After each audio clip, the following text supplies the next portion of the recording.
so much for visiting us again here at Mold Talks. I have a special guest with me. Her name is Amanda. And Amanda, why don't we dive right in? Tell us who you are and why you're here.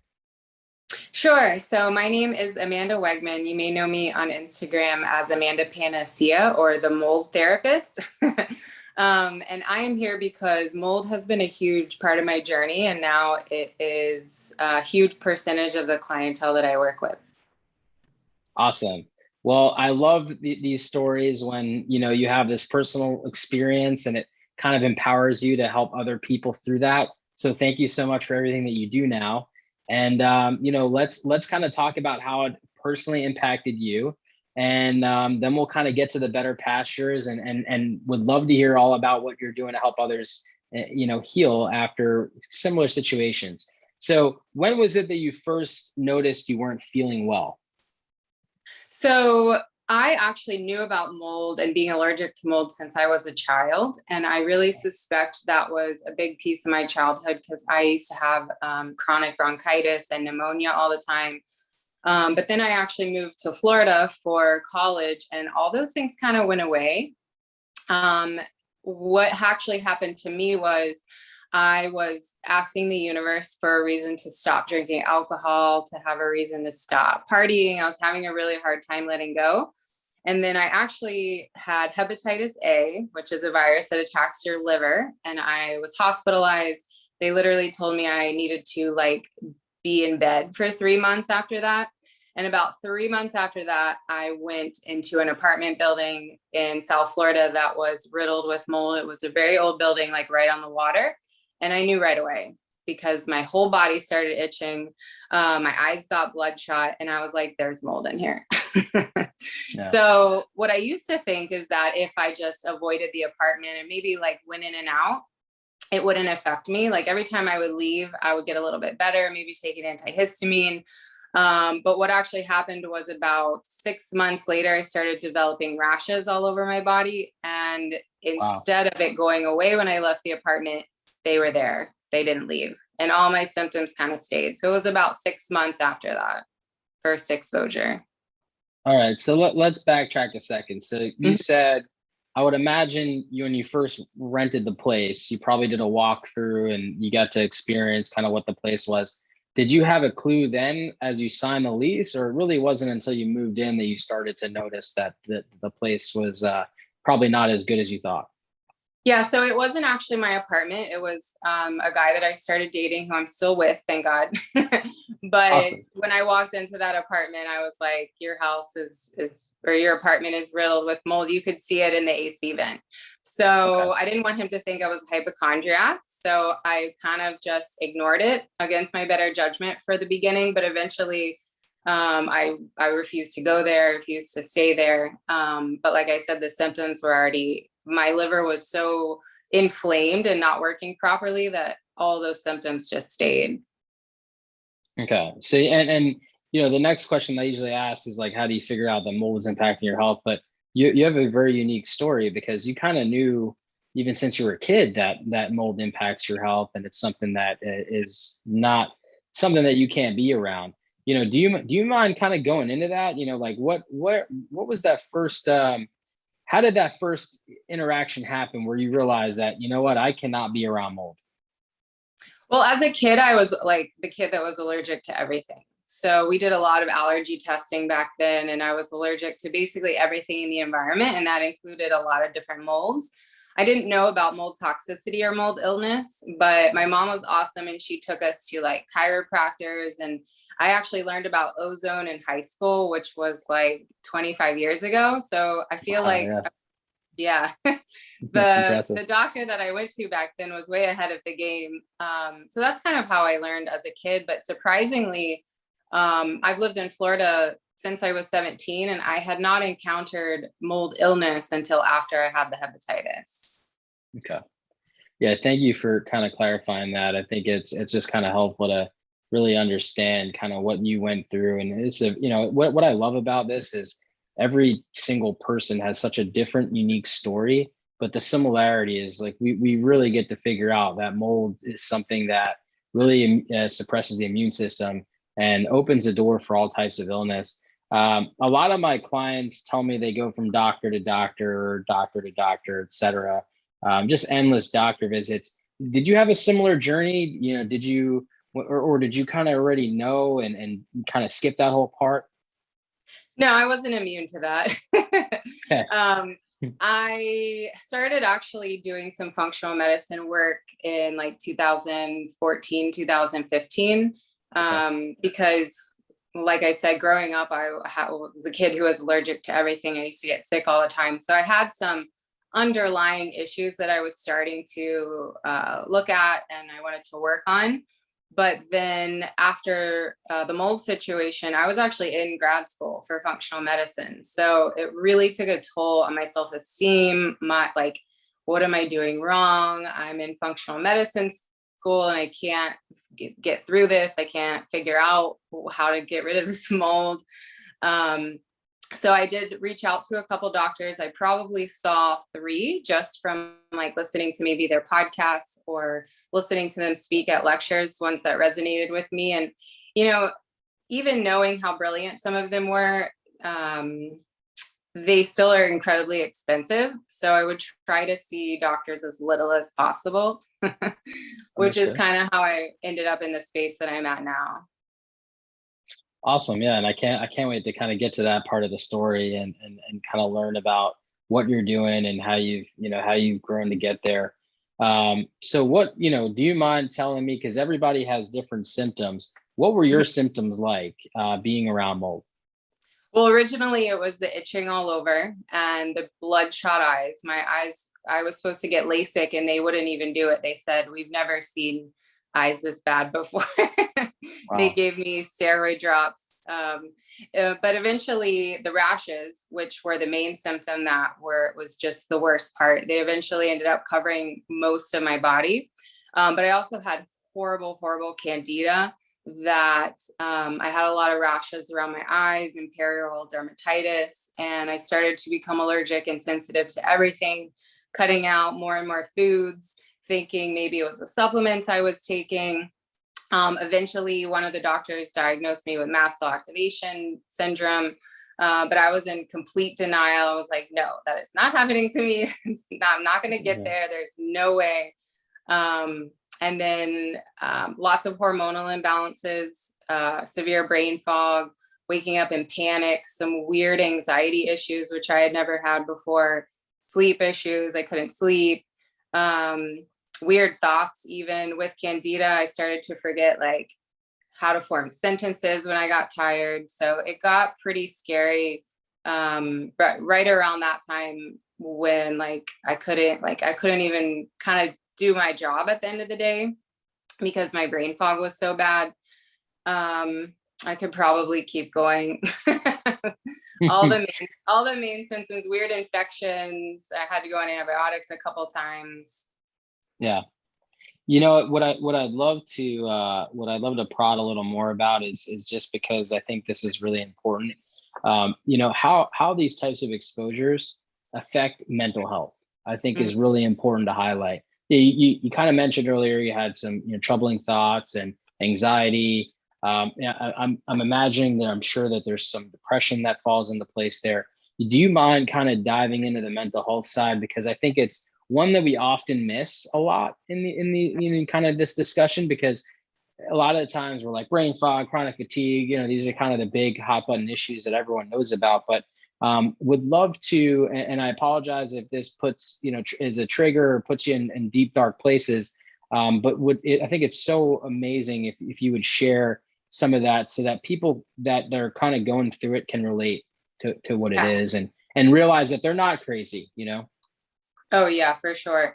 So this is a big passion subject for me because I have been a mental health counselor for like 12 years now.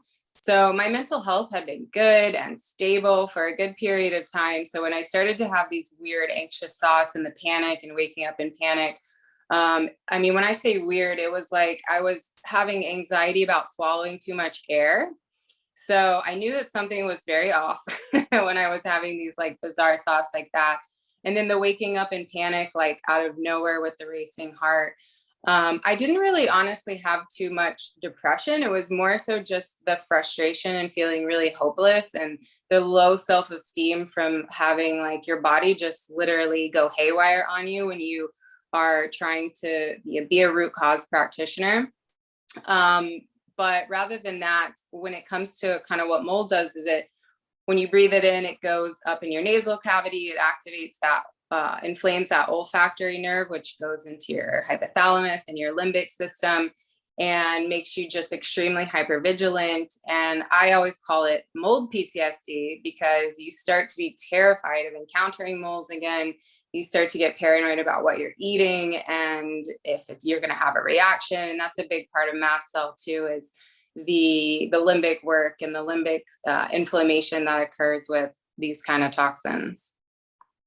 Yeah, no, thank you so much for that. Very valuable information. You brought up a lot of great points, and made some great connections. I really appreciate the fact that you're, being vulnerable here today and covering these things. And I know you're a professional now, and you probably coach a lot of people through this. But just wanted to thank you for taking the time to kind of go through that again. Yeah. What just to kind of dial this back in, just so people understand the severity of it, because these aren't just mild symptoms, right? I mean, how did it impact your everyday ability to just live life? I mean, it certainly takes normal and can kind of flip that upside down. Anything that resonates with you on that? Oh yeah. I mean, like I said in the beginning, I was asking the universe for a reason to stop going out, and mold will definitely prevent you from having a normal social life. Yeah. So, I said I was having trouble doing my job at the end of the day, just thinking properly. And then of course, the fear and anxiety about encountering mold again in South Florida. It's pretty much everywhere you go. And then the anxiety about what you're eating and having to like refrain your diet. Plus with me, I was itching literally constantly. So your sleep gets disrupted. You're in a constant state of stress, and you become really hopeless and trying to desperate, trying to figure out what can I do? What am I doing wrong? And you become stuck in this loop, like this limbic loop of, what do I have to do? Researching, trying to educate yourself, and also trying to figure it out. So it really Yeah. consumes your whole day. Yeah, no, I appreciate that, and thank you for sharing that. How did it affect your relationships? Because so many people talk about how there's this misunderstood, right? Like Yeah. people can't relate to what you're going through because it's not really common knowledge. As a matter of fact, most of society thinks that this is a rarity. Part of what Mold Talks is here to do is to show people how common this really is. Mhm. Um, what was that like with the relationship side? I mean, did you have some family members or friends that were struggling to understand you? I was actually really lucky that the guy that I started dating pretty much just listened to me the whole time, and he's been nothing but Awesome. supportive of everything that I've told him. But he 100% was very sick of hearing me talk about it. Yeah. We actually have a joke now. Like if anything goes wrong, I'll be like, guess what? It was mold. It's all mold's fault. So we can kind of laugh about it now that things are a little bit better. But friends and family, yeah, I mean, even like my parents and things like that sometimes would be like, maybe you just need to go to a regular doctor and stop seeing all your fancy doctors. Mm. So, but they have all been pretty supportive through the process. I've been lucky with that. That's awesome. And just out of curiosity, how do you think it would have went if you went to a regular doctor and accepted that advice? Do you think you would have gotten any answers that you? Well, yeah, I mean, I did go to a dermatologist to have my skin biopsied at one point to see kind of, was it fungal? Was it just allergic? And they looked at me like I was insane. Even after telling me my whole background, my history, all the education that I have, it didn't matter. Yeah. Yeah, it can be difficult. It's not something that's commonly studied in the Mhm. primary physician practice here. I think it's definitely more of a topic that needs much more awareness. there's over 180 medical journals that live and die on the internet, but nobody's actively studying them or reading them unless they have a severe interest in the topic itself. So I can definitely see the frustration, trying to find the right doctors and stuff like that, and I can appreciate that journey.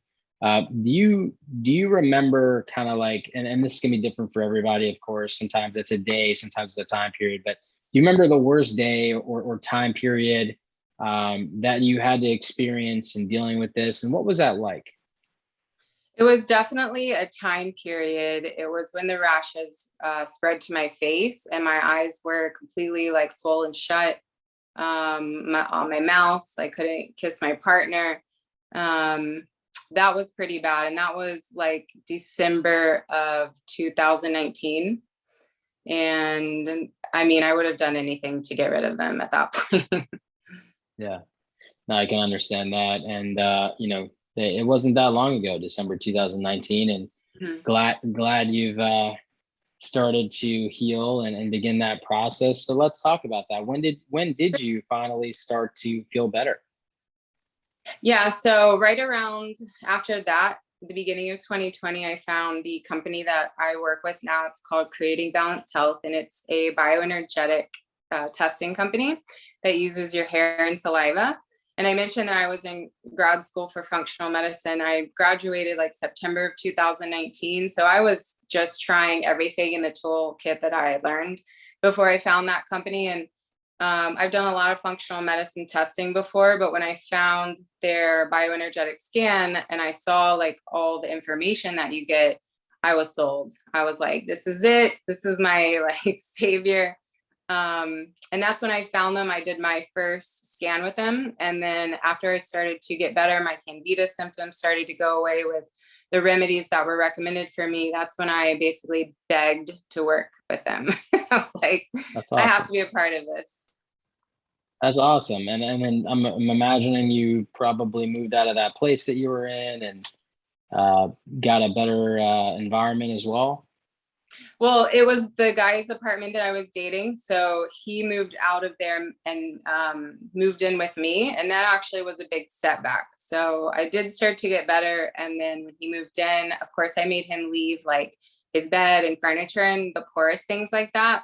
But he still had to bring like his computer and some of his clothes and things that were just, he was not going to get rid of them. And that was another huge setback. So I kind of had to start over like 6 months Deal with into it. that. Yeah. Yeah. Moving from mold, it's easy to bring it from one place to another. You got to be careful with that. So, great to highlight that actually, because you bring up a valid point that could be a setback if that's kind of the situation. Good. So, what would you recommend to others who are going through similar challenges? Yeah. So the bioenergetic scan that I work for, that has been just monumental for me and a lot of other people because it doesn't just show if you've been exposed to mold energetically, it also does every other toxin. So like chemicals, metals, parasites, bacteria like Borrelia, which can cause Lyme disease, viruses. It includes that as well as system performance. So it runs through every single organ and can tell you like what percentage your organ is functioning at, as well as food and environmental sensitivities, nutritional and hormonal imbalances. And then it also creates a tailored remedy list of homeopathy, herbals, and supplements that are tested for your hair and saliva to make sure they're not going to overstress the body. So I mentioned I was just kind of like throwing the kitchen sink at what I was doing. And I also made a horrible mistake and herxed myself with ozone. So when I found them, I was just really ecstatic to know that what taking these things wasn't going to be making me worse and it wasn't going to be too stressful. And that scan paired along with oftentimes blood work can be really helpful for figuring out what exactly is going on.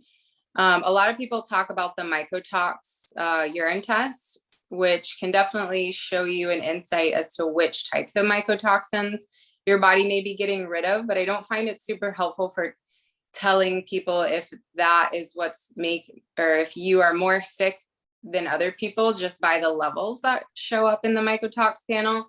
Because Sure. if you think about it, somebody who's having a hard time with mold, like my liver was really inflamed, I probably wasn't getting rid of it. So it probably wasn't going to be in high levels in the urine. Whereas somebody who's really healthy, they may have tons of mold coming out of their urine because they're actually doing a good job at getting rid of it. So it can be helpful in some situations, but I don't really use that too much. And then also definitely testing where you live, either with an ERMI or even just a plate test if finances are an issue, because if you are constantly being exposed, no matter what you do, you could just be spinning your wheels. So ruling that Yeah. out is really important. And then also the Yeah. limbic, That's, sorry. sorry, go ahead. Yeah, also the limbic work. So that was really critical for realizing like, oh, I'm not immune to having, even though I'm a therapist and I, thought of myself as not really needing the mental health work, I realized that I was not immune to what mold does to your brain. So I needed to work on that too. So doing some of the limbic type programs and vagus nerve exercises is also really important. Awesome. Yeah. Thank you for sharing all that. And that's one of the things that I preach too. It's like really hard to heal when you're constantly exposing yourself inside the environment, so it's really important to kind of take the right steps to diagnose what's happening inside the body, diagnose what's happening inside your environment, correlate the two, and put a plan together to fix it. Sometimes you're in the position to fix it yourself if you own the home. Other times you're renting and you need to kind of either hope that the landlord will do something right about it or put a plan together to get out of there, unfortunately, in the worst case scenario. But Yeah. it's super important. It's hard to heal when you're living inside the problem. So thank you for sharing that. Let me ask one more thing. If there was just one thing that you can recommend to somebody um, who may be going through something similar, what would that one thing be? Only one thing. Oh gosh, it would definitely have to be the limbic work. Okay. Because I think those tools are helpful no matter what you're going through. A lot of it has like cognitive behavioral therapy undertones to it. So Sure. no matter what, it's going to be beneficial because there's definitely not like one supplement or one path that is going to work for everybody. Okay. And what about like a piece of advice in terms of just like what's something positive that you could share with somebody that to give them some hope? Definitely with pain comes passion. So a lot of people, when they go through something as horrible as mold illness, they come out of it with so much more education on not just mold, but like the entire body Yeah. and brain and even like taking care of it in your home. And they usually want to help other people. Yeah, and also like you get better at it yourself, right? So Mhm. avoiding these types of environments in the future gets easier because you kind of know how and you understand the causes of things. I think it's awesome, and thank you for that. And so now, before we jump, I definitely want to hear the happy ending here. So you figure this out, you started working with that company, and kind of just share a little bit about what you're doing now to help others and how people can find you and all that great stuff. Sure. So I work for the company's called Creating Balanced Health, and it's at creatingbalancedhealth.com. You can find me on there. I do health and life coaching. I go over the scans with you. I set up a good plan. We talk about lifestyle hacks and individualize, like maybe if somebody needs to do testing or when they're going to move out or supporting certain organs, the limbic work, the vagus nerve work. I love chatting about all those things. You can also find me on Instagram at Amanda Panacea, as well as I have the mold therapist as well. Awesome. And where are you located? Are you doing virtual stuff too, or do they It's have to all live in a virtual. specific region? Awesome. Mhm. Awesome. Great. All So they virtual. can, no matter where they are, they can always find you and you can help. Yep, we do everywhere in the US as well as Canada and even some countries in Europe we can ship to as well. So just reach out Awesome. to me if you're in not US or Canada. Perfect. Well, Amanda, thank you so much for meeting me here today to kind of discuss this. I would really appreciate you coming here vulnerable and sharing your story. And I know that it's going to help so many people who tune into this. So thank you so much. Any last words? No, thank you so much for having me. I love that you're doing this. The more knowledge out there, the better. Awesome. I totally agree. And thank you so much for all that you're doing too. Thank you. All right. Talk to you soon. Thanks. Bye-bye.